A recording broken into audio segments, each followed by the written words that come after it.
Halo Light Heartline listener, kembali bersama saya Chang Lause. Anda ada di Abundant Life. Nah, channel ini adalah channel yang bertujuan supaya pendengarnya boleh hidup di dalam kelimpahan sesuai sama Yohanes 10 ayat 10. Nah, saya Chang Lause adalah host dari acara ini. Pekerjaan sehari-hari saya adalah saya seorang konsultan keuangan. Saya beribadah di Jakarta City Blessing cabang Green Lake. Saya pengen supaya orang-orang Kristen memiliki kehidupan keuangan yang baik. Oleh karena itu saya bikin channel ini. Kalau misalnya mau dapetin renungan sehari-hari, saya bikin renungan sehari-hari juga. Bisa follow saya punya IG di abundantlife.community. Instagram saya sekali lagi abundantlife.community. Bahasa Indonesianya abundan LIVE titik community. Di sana ada renungan harian setiap hari, bisa dapetin. Tapi channel ini khusus ngomongin soal uang. Jadi tema dari channel ini adalah keuangan yang alkitabiah. Jadi intinya adalah saya berdoa supaya orang-orang yang dengerin ini mereka bisa punya keuangan yang merdeka. Oke, saya rasa cukup perkenalan dari saya. Nah, 2 minggu lalu saya ngomongin tentang Anda penting di mata Allah. Jadi intinya adalah Tuhan itu mengasihi kita, kita lebih berharga daripada burung, burung aja Tuhan pelihara, apalagi manusia. Minggu lalu saya ngomongin soal kita ini prinsip utama dalam keuangan kita ini sebetulnya bukan pemilik dari harta yang kita punyai. Sebetulnya harta kita punyanya Tuhan. Bukan cuma harta kita punyanya Tuhan, kita sendiri pun punyanya Tuhan. Artinya masalah kita pun masalahnya Tuhan. Jadi serahkanlah masalah Anda kepada Tuhan. Berikut dengan harta Anda juga. Nah, justru ketika kita menyerahkan harta kita kepada Tuhan dan kita menjadi pengelolanya, Tuhan akan mempercayakan kita hal-hal yang lebih besar. Yang Tuhan cari adalah orang-orang yang setia. Nah, itu minggu lalu. Nah, hari ini kita mau ngomongin yang lebih teknis. Seperti yang saya sudah janjikan minggu lalu, kita ini ngomong lebih teknis, kita akan ngomongin soal perencanaan keuangan. Apakah perencanaan keuangan sesuatu yang alkitabiah atau enggak? Mari kita lihat, yuk kita buka di Lukas 14 ayat 28. Saya bacain ya, Lukas 14 ayat 28. Sebab siapakah di antara kamu yang kalau mau mendirikan sebuah menara, tidak duduk dahulu membuat anggaran biayanya, kalau-kalau cukup uangnya untuk menyelesaikan pekerjaan itu. Supaya jikalau ia sudah meletakkan dasarnya dan tidak dapat menyelesaikannya, jangan-jangan semua orang yang melihatnya mengejek dia. Sambil berkata, orang itu mulai mendirikan, tetapi ia tidak sanggup menyelesaikannya. Atau, raja manakah yang kalau mau pergi berperang melawan raja lain tidak duduk dahulu untuk mempertimbangkan apakah dengan 10.000 orang ia sanggup menghadapi lawan yang mendatanginya dengan 20.000 orang? Jikalau tidak, ia akan mengirim utusan selama musuh itu masih jauh untuk menanyakan syarat-syarat perdamaian. Nah, jadi Yesus lagi ngomong nih. Yesus itu seorang carpenter, seorang tukang kayu. Jadi hitung-hitungan dia ngerti, bangunan dia ngerti. Makanya kenapa dia banyak pakai perumpamaan itu yang berhubungan sama itu dua hal tuh, kayu sama bangun-bangunan. Karena dia ngerti hal ini. Barang siapa kalau mau melakukan sesuatu dia harus merencanakan, dia harus hitung-hitung. Nah, dua minggu pertama dari siaran saya ngomongin tentang mukjizat. Bagaimana Tuhan bisa menolong kita. Saya 100% percaya bahwa Tuhan mau menolong kita, 100% saya percaya. Nah, masalahnya adalah banyak orang Kristen hidupnya itu berdasarkan mukjizat. Apa maksudnya hidup berdasarkan mukjizat?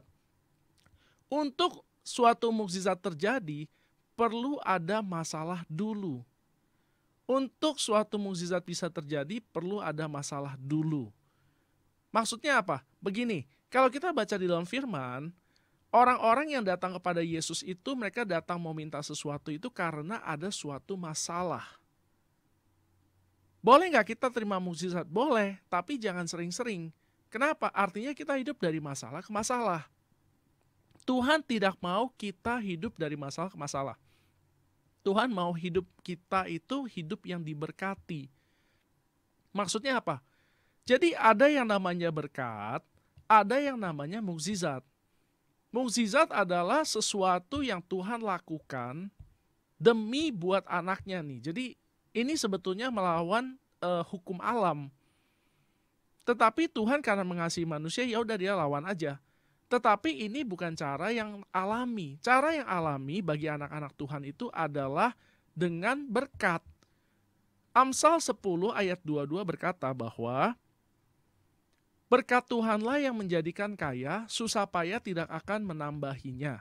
Nah, berkat Tuhanlah yang menjadikan kaya. Orang gak ada yang kaya dari mukjizat. Orang kayanya karena diberkati Tuhan. Mukjizat di dalam Alkitab kalau kita baca, mukjizat yang paling hebat, yang paling panjang terjadi adalah mukjizat pemberian makan Israel selama 40 tahun di padang gurun.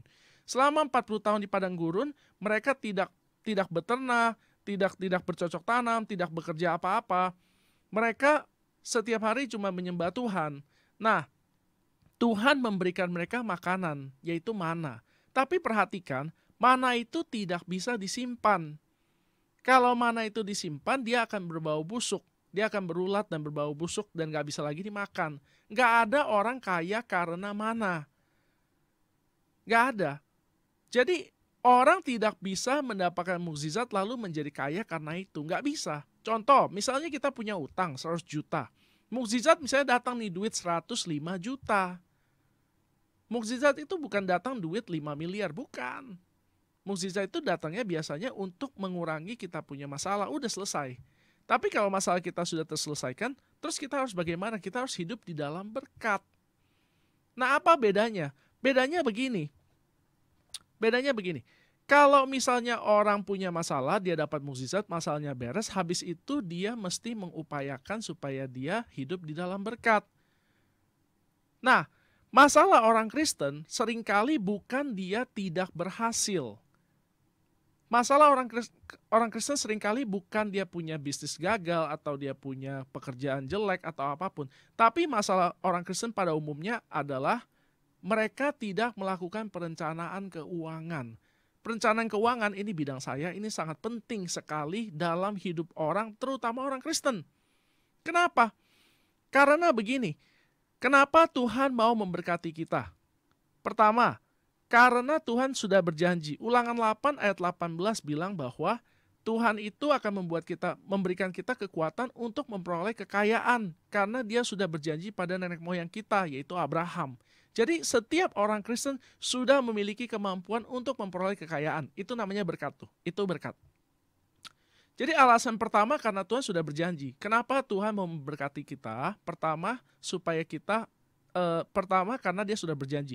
Kedua, supaya hidup kita tidak dikendalikan oleh uang.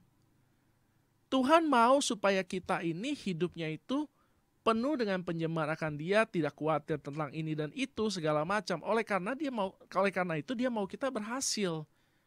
Kalau misalnya kita bangun pagi kita pikir oh ya utang mesti bayar utang dan sebagainya, kita stres, kita nggak bisa fokus cari uang. Nggak bisa cari Tuhan. Tuhan mau kita fokus cari Dia. Tuhan mau kita fokus cari Tuhan. Tuhan mau kita fokus cari Tuhan. Oleh karena itu dia memberkati kita supaya kita nggak usah stres soal keuangan dan kita bisa fokus sama Dia. Yang alasan ketiga kenapa Tuhan memberkati kita, supaya kita menjadi berkat. Banyak orang butuh ditolong, banyak orang butuh kenal Tuhan Yesus lewat mana? Lewat kita. Nah, bagaimana cara paling gampang? Cara paling gampang ya pakai uang. Saya udah share minggu lalu ya soal Lukas 16, yang setia pada perkara kecil yaitu uang akan dipercayakan perkara besar yaitu manusia. Nah, jadi 3 alasan itu. Pertama, mengapa Tuhan memberkati kita? Pertama adalah karena Tuhan sudah janji. Kedua, supaya kita fokus kepada Dia saja, jangan fokus sama masalah uang kita. Ketiga, supaya Tuhan menjadikan kita berkat untuk orang lain. Jadi 3 hal ini nih, alasannya kenapa Tuhan memberkati kita nih. Nah, seringkali orang Kristen sebetulnya mereka diberkati, tapi mereka tidak sadar. Sekali lagi, orang Kristen itu diberkati tetapi mereka tidak sadar. Dan karena mereka tidak sadar, mereka tidak membuat perencanaan keuangan. Perencanaan keuangan ini sangat penting, sangat penting. Perencanaan keuangan itu sangat penting. Kenapa? Begini, ketika Israel keluar dari Mesir, Tuhan kasih mereka uang yang banyak. Kasih mereka emas perak. Jadi mereka disuruh minta sama tetangga mereka segala macam. Nah, itu mestinya dikelola dengan benar. Tapi sama orang Israel dijadikan lembu emas. Ini adalah cara kelola uang yang salah. Ketika kita gagal untuk merencanakan, kita sebetulnya secara tidak langsung merencanakan untuk gagal. Saya ngomong gini bukan berarti maksudnya kalau kita sekarang dalam keadaan terpuruk, berarti Tuhan nggak bisa tolong. Enggak, Tuhan bisa tolong, tapi pakai mukjizat. Tuhan bisa tolong pakai mukjizat. Sedangkan mukjizat itu cuma bisa berfungsi untuk sementara waktu, dan kita butuhnya untuk jangka panjang itu butuh berkat. Nah, perencanaan keuangan itu sebetulnya yang banyak orang nggak lakukan. Kalau misalnya orang melakukan perencanaan keuangan dengan baik, nggak banyak orang miskin. Sekali lagi, kalau kita melakukan perencanaan keuangan dengan baik, nggak banyak orang akan miskin. Kok bisa? Karena kita tahu uang itu adalah hamba. Ketika kita bisa atur dia, kita atur hidup kita. Banyak orang karena nggak ngerti cara kerjanya uang, mereka nggak ngerti rencanain uang, makanya mereka sekarang punya uang, sebetulnya mereka nggak punya banyak. Ketika sesuatu terjadi, mereka langsung goyah. Contoh yang paling gampang dari pandemi ini nih. Pandemi ini. Sebetulnya kalau orang merencanakan keuangan dengan baik, dia tidak akan jatuh ke dalam lubang. Artinya apa? Walaupun bisnisnya jelek, walaupun nggak berhasil dan sebagainya, tapi dia sudah mempunyai persiapan. Nah, persiapan itu tuh yang kita sebut sebagai perencanaan keuangan. Persiapan itu sangat penting. Bagaimana caranya kita membuat perencanaan keuangan? Pertama-tama kita mesti punya pengetahuan. Hosea 4 ayat 6 berkata bahwa oleh karena kurangnya pengetahuan umatku binasa. Nah, keuangan ini bukan sesuatu yang diajarkan di sekolah, jadi nggak banyak orang ngerti. Tapi ini sangat penting. Ada alasannya kenapa kita lihat perusahaan-perusahaan gede bisa berdiri puluhan tahun, bahkan ratusan tahun di dunia. Kenapa waktu mereka pindahkan perusahaan itu dari generasi dari kakeknya ke anaknya, anaknya ke cucunya, cucunya ke cicitnya, perusahaannya nggak tutup, tetap masih ada. Kenapa bisa begitu? Karena mereka mengajarkan hal-hal yang penting, yaitu tentang keuangan. Dari kakeknya ajarin ke bapaknya, dari bapaknya ajarin ke anaknya, anaknya ajarin ke cucunya, cucunya ajarin ke cicitnya. Jadi ilmu pengetahuan tentang keuangan adalah sesuatu yang sangat penting, sangat vital untuk kita bisa membuat perencanaan keuangan. Perencanaan keuangan, ini adalah bidang pekerjaan saya. Jadi saya tahu, saya ngerti. Saya sudah belajar ini selama hampir 14 tahun, saya sudah banyak pengalaman. Saya pernah jatuh bangkrut, saya pernah berhasil, saya pernah melalui banyak macam hal. Tapi hari ini kenapa saya nggak terpuruk sekali? Karena saya memiliki perencanaan keuangan. Jadi perencanaan keuangan adalah sesuatu yang sangat penting, sangat vital. Nah, kita perlu pengetahuan itu. Nanti saya akan ajarkan. Yang paling penting adalah ketika kita menyadari, ini pelajaran minggu lalu, ketika kita menyadari bahwa semua harta kita sebetulnya punya Tuhan, maka kita perlu membuat perencanaan keuangan bersama dengan yang punya. Ketika kita menyadari bahwa harta kita punyanya Tuhan, kita perlu mengerti bahwa kita perlu membuat perencanaan keuangan bersama yang punya. Karena kita kan yang tukang kelola, kita nggak punya hak. Yang punya hak adalah yang punya. Jadi kita tanyalah sama Tuhan, Tuhan, ini uang Tuhan mau diapain? Oke? Nah, mari kita lihat satu ayat di Amsal 3 ayat 6. Amsal 3 ayat 6.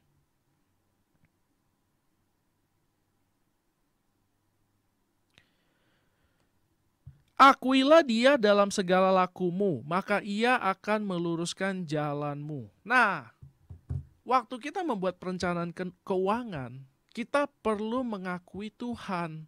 Kita perlu dengan sadar mengerti, menyadari, menundukkan diri kepada Tuhan. Tuhan, ini kan uangmu, Tuhan percayakan kepada saya. Bantu saya, kasih tahu saya ini bagaimana cara aturnya. Ketika kita mengaturnya sesuai dengan perencanaan Tuhan, kita tidak akan gagal.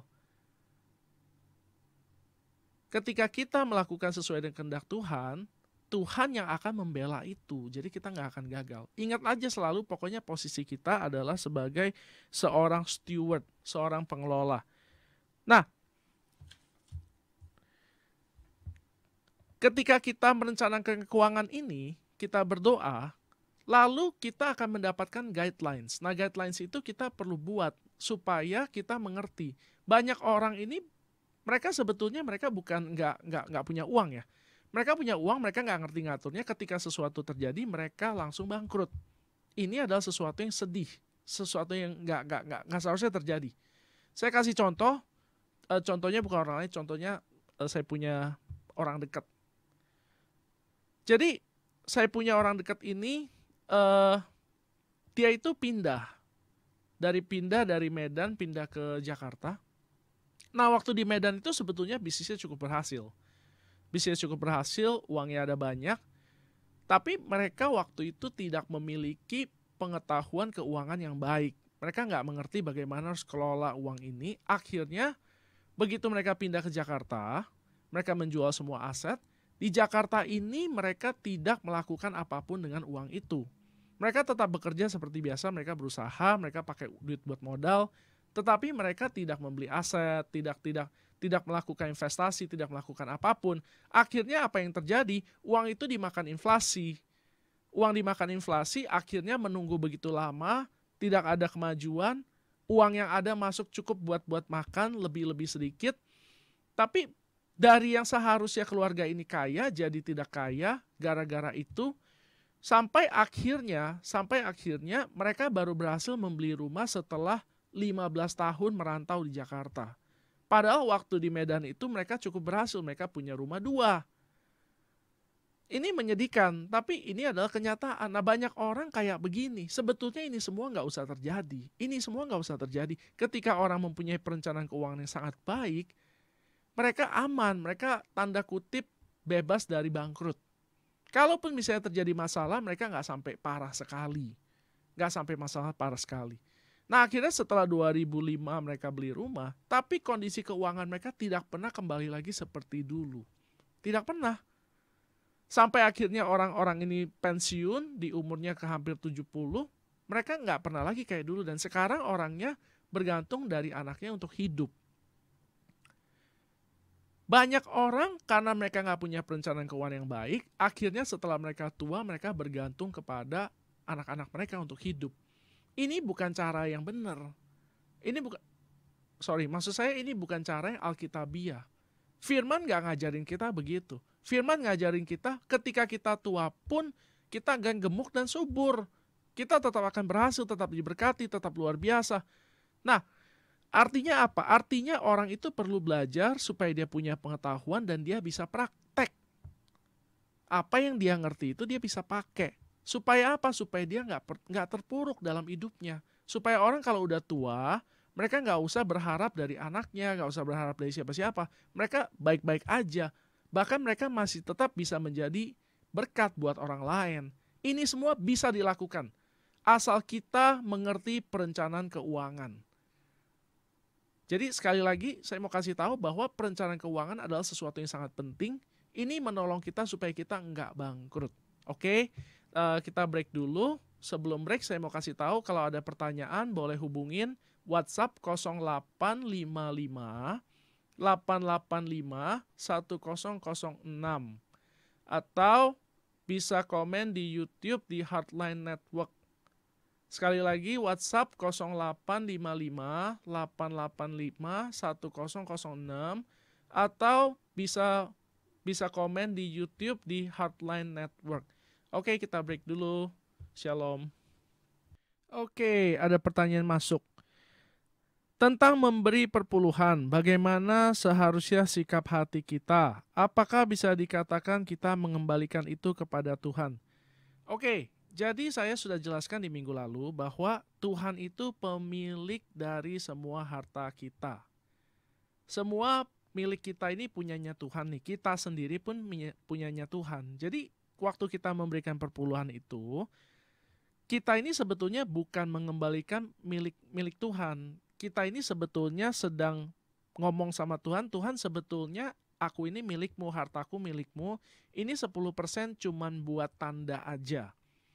Jadi perpuluhan kita adalah tanda bahwa kita mengakui bahwa Tuhan adalah pemilik segala sesuatu. Artinya 90%-nya pun tetap miliknya Tuhan. Motor kita di rumah, mobil kita di rumah kita, semua milik Tuhan. Kita sendiri pun punyanya Tuhan. Oke, itu aja. Terus ada pertanyaan lagi masuk. Oke, ada yang tanya, bagaimana kita tahu kalau bisnis yang akan kita lakukan ini sesuai sama kehendak Tuhan apa enggak? Oke, pertama cek dulu apakah produknya itu memberkati orang lain apa enggak. Ini penting. Kedua, kita harus cek apakah kita yang jual ini memberkati orang lain apa enggak. Jadi ketiga, apakah kita damai sejahtera apa enggak ketika kita melakukan bisnis ini. Jadi bisnis itu atau apapun yang kita lakukan ini pokoknya tujuannya adalah kita memberkati orang lain. Kita memberkati orang lain. Jadi apapun yang kita lakukan kita harus berkati orang lain, termasuk dalam bisnis. Termasuk dalam bisnis nih. Jadi bisnis itu fungsinya bukan cuma cari uang doang. Fungsinya bisnis itu juga memberkati orang lain. Jadi penting untuk kita ngerti nih, apakah yang saya lakukan ini ada manfaat buat orang lain apa enggak. Gitu. Semoga menjawab. Ini ada pertanyaan satu lagi nih. Oke, ini saya akan jawab ya. Saya akan jawab yang... Oke, saya sekarang bahas ke hal-hal teknis nih. Tadi kan masih rohani, sekarang teknis. Jadi, apa yang harus kita rencanakan? Apa yang harus kita rencanakan waktu kita membuat perencanaan keuangan? 1. Kita harus merencanakan berapa uang yang akan kita peroleh atau yang mau kita peroleh. Maksudnya gini, misalnya kita tahu nih 1 bulan gaji kita misalnya anggaplah 10 juta. Nah kita udah pasti dulu nih kalau kita dapat 10 juta, itu bagaimana alokasinya. Atau kalau misalnya kita pekerjaannya kita sales, yang maksudnya income-nya terserah kita, atau kita wira swasta, income-nya terserah kita, yang penting kita mau kerja, itu kita harus capai dulu. Begitu ada uang yang masuk, yang pertama kali harus kita lakukan adalah kita mesti memutuskan berapa banyak yang kita mau kasih. Jadi uang masuk 100%, 10 juta. Kita putuskan dulu nih, oh saya mau kasih sekian. Misalnya anggaplah 1 juta rupiah. Terus saya mau kasih ke orang-orang yang butuh, anggaplah misalnya sebulan 500.000. Nah, dari sisa itu kita putuskan lagi berapa banyak yang mau kita tabung. Nah, tabungan ini nanti ada banyak macam, saya akan jelaskan kalau ada kesempatan. Setelah kita putuskan berapa banyak yang mau kita tabung, terakhir baru kita putuskan berapa yang akan kita belanjakan dan bagaimana caranya. Sekali lagi ya, ini rada panjang, mungkin perlu dicatat kali ya. Nomor 1, tentukan jumlah yang akan Anda hasilkan. Kedua, tentukan berapa banyak yang mau Anda berikan kepada Tuhan atau kepada orang. Pokoknya Anda berikan. Ya, Anda menabur. Yang ketiga, berapa banyak yang ingin Anda tabung. Dan yang terakhir, berapa banyak yang ingin Anda pakai. Jadi Anda tentukan. Banyak orang ketika mereka tidak bijaksana, mereka kena masalah. Nah, ini ada satu pertanyaan, saya bakal jawab sekarang. Bagaimana jika keuangan sudah direncanakan, tetapi ada hal yang tiba-tiba datang mengacaukan planning yang sudah ditentukan? Misalnya gini, keuangan yang didapat sudah planning untuk 1 bulan, tetapi di tengah jalan harus servis kendaraan yang cukup banyak, atau harus bayar suatu hal. Bagaimana cara mengatur agar tidak menjadi berantakan? Oke. Dalam tabungan, ini poin ketiga nih, berapa banyak mau kita tabung. Tabungannya ada banyak jenis, yang saya mau jelaskan yang berhubungan sama ini namanya tabungan darurat. Orang itu mesti punya tabungan darurat minimal 6 bulan sampai 1 tahun dari biaya hidup. Contoh misalnya biaya hidup kita 1 bulan 10 juta, berarti kita harus punya minimal 60 juta sampai 120 juta, tidak boleh diganggu gugat. Bentuknya apa aja boleh, yang penting liquid. Yang penting begitu dibutuhkan uangnya ada. Apakah kita mau taruh di emas kah, deposito kah, terserah kita, yang penting liquid. Artinya kapan aja kita butuh bisa segera dicairkan. Kalau bisa sesuatu yang tidak fluktuatif di saham gitu, misalnya jangan. Karena bisa fluktuatif. Takutnya pas mau dipakai jumlahnya udah nggak segitu. Nah, ketika misalnya kita punya perencanaan keuangan ini 6 bulan sampai 1 tahun ini, kita akan aman. Ketika ada hal-hal darurat terjadi, ambil dari situ. Misalnya harus ke bengkel kah, atau anak sekolah lah, atau kecelakaan, atau sakit, atau apa, ambillah dari situ. Itu boleh dipakai. Itu fungsinya dana darurat. Salah satu tabungan yang kita perlu adalah dana darurat. Saya harap itu menjawab pertanyaan. Oke. IG saya tadi abundantlife.community.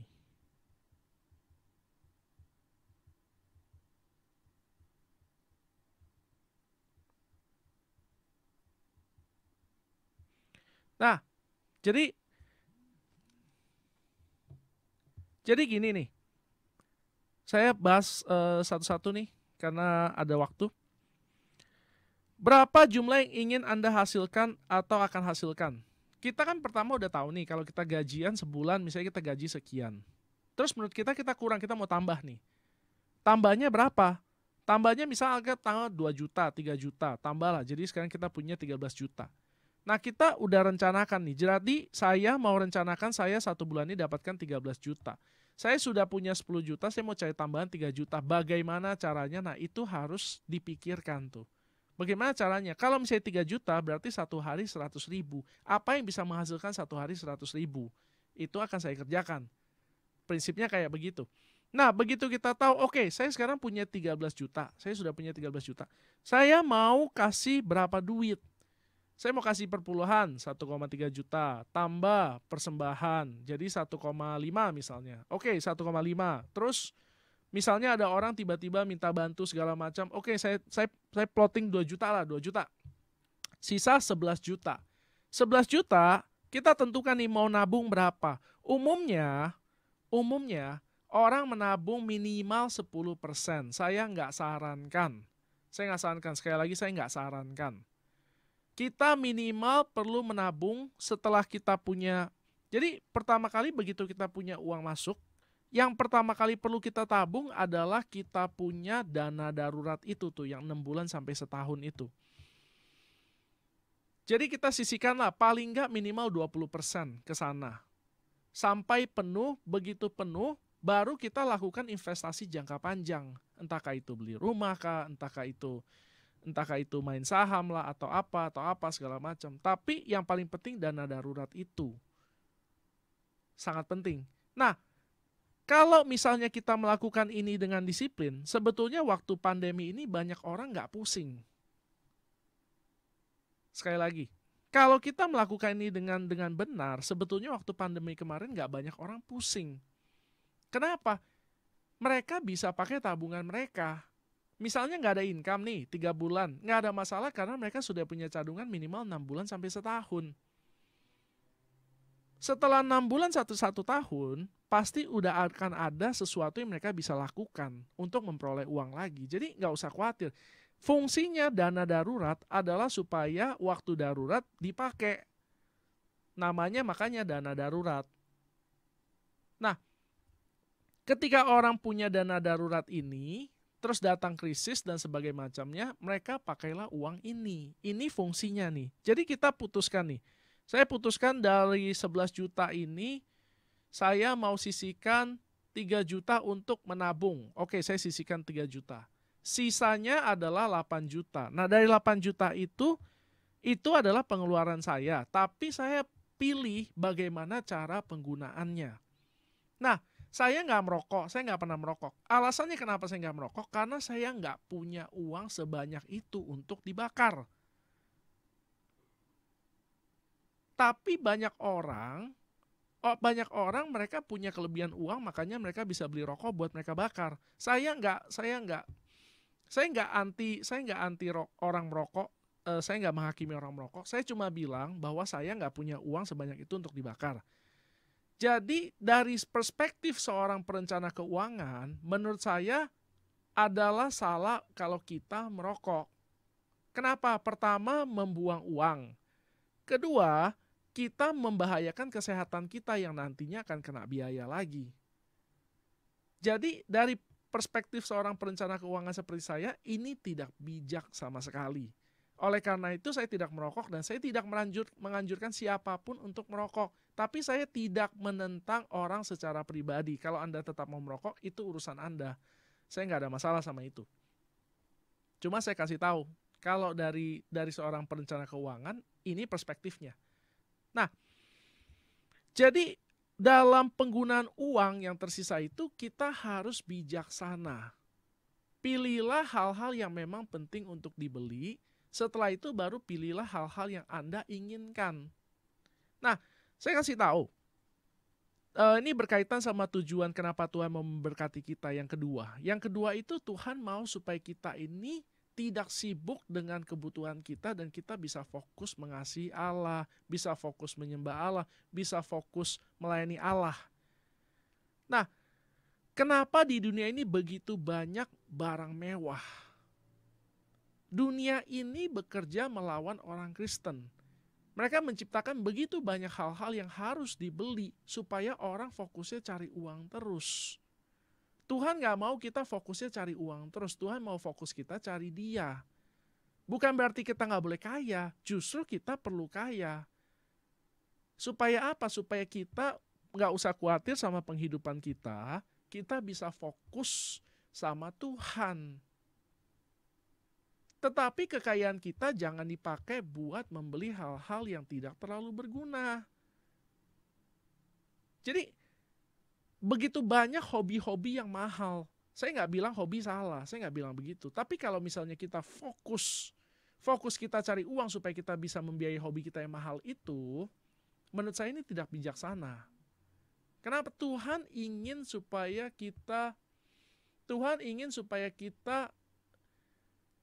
fokusnya sama Dia selalu. Oke, ada pertanyaan masuk. Sebentar saya jawab dulu.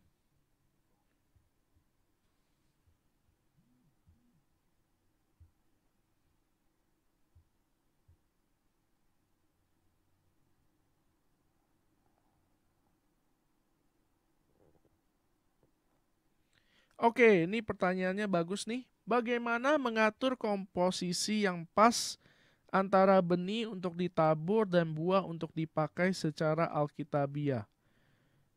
Oke, pertanyaannya bagus banget. Jadi gini, Pak. Sekali lagi ini kan uangnya Tuhan. Jadi mesti tanya sama Tuhan. Sebetulnya perpuluhan itu adalah jumlah minimal. Jumlah minimal yang kita perlu berikan kepada Tuhan. Jumlah maksimalnya berapa? Tergantung Tuhan. Maka oleh karena itu kita perlu berdoa. Kita perlu tanya sama Tuhan, kita perlu bikin perencanaan. Ini nih fungsinya tuh. Kalau di Alkitab, kalau kita misalnya jumlahkan semua pemberian di dalam perjanjian lama, ini perjanjian lama ya. Persembahan buah sulung lah, perpuluhan lah, dan sebagainya. Itu kira-kira sekitar 33%. Kira-kira dari penghasilan seseorang. Kira-kira. Saya nggak bilang Anda harus kasih segitu, enggak. Saya bilang sama Anda supaya Anda berdoa saja, tanya sama Tuhan. Karena itu uangnya Tuhan. Tuhan mau supaya kita juga menikmati uang itu, bukan semuanya kita kasih, enggak. Tuhan mau kita menikmati uang itu, Tuhan juga mau kita mempercayakan keuangan sama Dia. Jadi kita berdoa, kita sama Tuhan, Tuhan berapa yang harus saya kasih? Ini cara yang paling benar. Tapi di Korintus dibilang bahwa kita ini harus memberikan sesuai dengan yang hati kita kasih tahu, yang kita sudah tetapkan. Jadi kita berdoa, kita minta angka sama Tuhan. Tuhan, saya harus kasih berapa? Atau berapa persentase? Intinya Tuhan lebih tahu. Tuhan lebih tahu, jadi harus tanya sama Dia. Saya nggak bisa kasih formula di sini. Oke, pertanyaan yang bagus. Kita break dulu.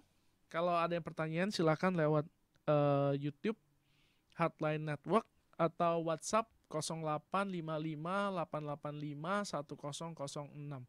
Ya, kita break dulu. Shalom. Oke, nah sebelum saya tutup, saya mau cerita dulu. Saya sudah belajar keuangan ini sudah lama, sudah belasan tahun. Dan ada beberapa teman-teman saya yang dari dulu saya sudah ajarkan mereka. Sekarang setelah beberapa lama, setelah 10 tahun, saya sudah lihat hasil. Saya lihat teman-teman saya semakin makmur, semakin sejahtera, pekerjaannya makin bagus. Nah, ini semua ada faktor saya di dalamnya. Saya banyak coaching orang-orang mengenai keuangan. Karena menurut saya ini penting, dari dulu saya sudah ajarkan dan saya pakai sendiri, dan saya menjadi jauh lebih sejahtera daripada dulu. Saya adalah seorang perencana keuangan. Kalau ada pendengar Heartline listener di sini yang ingin supaya dibantu perencana keuangannya, boleh kontak saya. Nomor telepon saya 0819 3218 4218. Kalau misalnya ada teman-teman yang bingung, saya punya uang tapi saya nggak tahu bagaimana atur, nah boleh kontak saya bisa bantu. Nomor telepon saya di 0819 3218 4218. Kalau teman-teman ada yang diberkati sama siaran ini, atau ada yang punya pertanyaan, ada yang punya saran, ada yang punya komen, silakan hubungi nomor yang sama 0819 3218 4218. Kalau ada yang mau mensupport acara ini, Heartline ini, boleh juga kontak ke nomor yang sama 0819 3218 4218. Terakhir saya akan tutup dengan suatu kesaksian. Jadi waktu itu saya baru lulus kuliah, baru kerja, saya belum lama. Terus waktu itu saya lagi ada masalah keuangan, ada masalah keuangan sedikit. Saya punya gaji nggak cukup. Jadi waktu ini saya masih kerja di bank waktu itu. Terus saya berdoalah sama Tuhan, saya minta jalan keluar. Terus saya pergi ke wedding, ada teman gereja wedding. Waktu itu uangnya benar-benar ngepas banget, jadi saya kasih angpau, udah nggak ada uang lagi tuh. Buat sampai akhir bulan, sampai gajian lagi. Saya pergi ke sana, lalu setelah acara biasa kan ada lempar bunga tuh. Saya ikut dan saya dapat bunganya. Lalu disuruh maju. Jadi waktu itu uang saya kira-kira kurang sekitar 400.000 kira-kira buat sampai akhir bulan. Saya nggak ada uang, terus saya dapat bunganya nih, saya maju ke atas, terus udah gitu foto-foto, terus saya tanya, oh ini ada hadiahnya nggak? Terus pengantinnya bilang gini, hadiah, coba lihat di tangan kamu. Begitu saya lihat, ternyata yang saya pegang itu adalah bunga dari uang. Jumlahnya 400.000, persis sama saya yang butuh. Jadi hari Seninnya itu hari Minggu, hari Seninnya saya setor ke bank dan saya hidup nih sampai akhir bulan, selesai, beres. Ini adalah mukjizat dan ini adalah hal yang baik, tapi ini bukan yang terbaik. Yang terbaik adalah saya punya gaji lebih dari cukup, pendapatan saya lebih dari cukup, saya bahkan bisa memberi kepada orang selain daripada kepada Tuhan. Nah, Tuhan mau kita hidup di dalam kelimpahan itu. Arti dari kelimpahan adalah kita memiliki cukup untuk memberi dan untuk hidup. Ini adalah arti kelimpahan. Jadi arti kelimpahan bukan, oh kita punya duit luar biasa banyak. Enggak. Arti kelimpahan adalah kita memiliki uang cukup untuk hidup dan untuk diberikan. Saya secara prinsip, saya seorang pengusaha, saya nggak terima gaji, tetapi saya menetapkan berapa banyak yang mau saya keluarkan. Sisanya itu lari ke memberi. Jadi saya dapat sejumlah uang 1 bulan, saya putuskan untuk saya mau kasih sekian dan sisanya saya pakai buat hidup. Intinya saya membatasi pengeluaran saya. Saya tidak mau karena uang ini bulan ini dapat duit lebih banyak, saya keluar lebih banyak. Enggak, saya enggak begitu orangnya. Saya orangnya orang yang disiplin, artinya kalau uangnya masuk berapapun, saya tetap mau hidupnya segini aja, sisanya saya mau pakai buat saya kasih. Nah, ini menurut saya adalah perencanaan keuangan yang baik. Jadi, kalau teman-teman sekali lagi Heartline listeners, kalau ada yang mau konsultasi, minta ditolong dalam perencanaan keuangan, boleh silakan kontak ke 0819 32184218. Yang mau follow IG saya abundantlife.community. IG saya abundantlife.community. Yang butuh bantuan doa, yang mau kasih saran, pertanyaan, mau mendukung acara ini, silakan kontak ke 0819 32184218. Oke, semoga diberkati. Saya mau pamit dulu. Shalom.